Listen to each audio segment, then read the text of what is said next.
کہ جتنے بھی آئینے ہیں وہ ٹوٹ جائیں تو بے وقار ہو جاتے ہیں، ان کی توقیر نہیں ہوتی۔ 1,00,000 روپے کا فانوس آپ نے لٹکا دیا یہاں اور وہ گر گیا، ٹوٹا تو قیمت نہیں بچی، لیکن دل ایسی کائنات ہے جتنا زیادہ ٹوٹے اتنی ہی قیمت بڑھتی ہے۔ تو بچا بچا کے نہ رکھ اسے، تیرا آئینہ ہے وہ آئینہ کہ شکستہ ہو تو عزیز تر ہے نگاہ آئینہ ساز۔ اچھا ایک اور بات ہے دل کی، گھر لٹ جائے تو لوگ روتے ہیں گھر لٹ گیا اور گھر برباد ہو گیا، لیکن دل لٹے تو آباد ہوتا ہے۔ اقبال نے کتنے خوبصورت پیرائے میں یہ بات کی کہ قید میں پہنچا تو حاصل مجھ کو آزادی ہوئی، قید میں پہنچا تو حاصل مجھ کو، قید میں پہنچ کے تو آزادی چھنتی ہے، لیکن یہ عجیب جہان ہے، قید میں پہنچا تو حاصل مجھ کو آزادی ہوئی، دل کے لٹ جانے سے اس گھر کی آبادی ہوئی۔ تو یہ لٹتا ہے تو آباد ہوتا ہے، وہ دل دل ہی نہیں جو ابھی تک لٹا نہیں، جب دل لٹتا ہے تو آباد ہوتا ہے۔ اور کتنے خوش نصیب وہ ہیں جو جن کے دل مدینے کی گلی میں لٹے ہیں۔ اللہ اکبر، تڑپ اس کے لیے سامان زندگی ہے۔ اللہ اکبر، مجھے بہت پرانی یاد آ گئی، میں ایک بزرگوں کے پاس گیا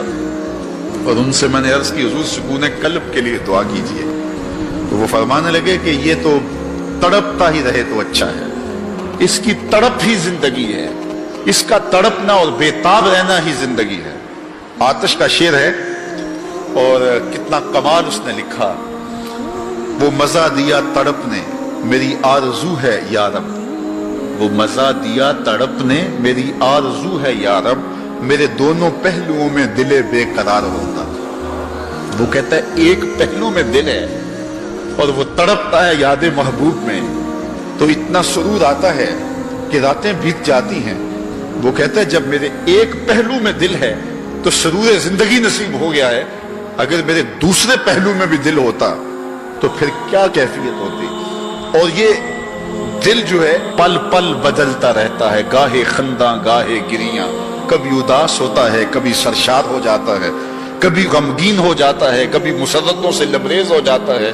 کبھی یاس اور قنوط کی کیفیت میں چلا جاتا ہے، کبھی امید کی بہاریں آتی ہیں۔ تو یہ عجیب اس کی کیفیت، یہ بدلتا رہتا ہے، تغیر پذیر ہوتا رہتا ہے، اور قلب بھی اس کو اس لیے کہتے ہیں کہ اس میں تقلیب ہوتی ہے، یہ بار بار بدلتا ہے، لمحہ لمحہ اس کی حالت تبدیل ہوتی ہے۔ تو یہ رب نے ایک عجیب کائنات بنائی ہے، عجیب رنگ بنایا ہے، اور یہ دل حضرت انسان کو دے کر کے اس نے اپنی محبتوں کا مرکز بنایا ہے۔ رب نہیں چاہتا کہ اس میں کوئی اور بھی بسے، وہ کہتا ہے یہ ڈیرا تو میں نے اپنے لیے بنایا ہے، اور بدبخت تو نے کسی اور کو بسا لیا یہاں، تو نے خواہشات نفس کو یہاں بٹھا لیا، تو نے شیطان کو جگہ دے دی، اس تخت پہ تو میں نے بیٹھنا تھا، یہ تو میرے لیے ہے، یہ تو میری محبتوں کی آماجگاہ ہے، یہ تو میرے جلووں کا مرکز ہے، تو میں نے یہاں نزول اپنی رحمتوں کا کرنا تھا، تو نے کس غیر کو بٹھا لیا۔ یار حجلہ عروسی کے اندر اگر کوئی غیر ہو تو پھر غیرت مند محبوب تو وہاں نہیں آتا، غیرت مند محبوب تو تب آئے گا کہ اسے نکالو میں پھر آؤں گا۔ کہا خواہشات کو نکالو، حرص و ہوا کو نکالو، آرزوؤں اور تمناؤں کو نکالو، دل کو پاکیزہ مصفہ ستھرا منور اور مطہر کر لو، اور پھر آواز دو میرے مالک ہر تمنا دل سے رخصت ہو گئی، اب تو آجا اب تو خلوت ہو۔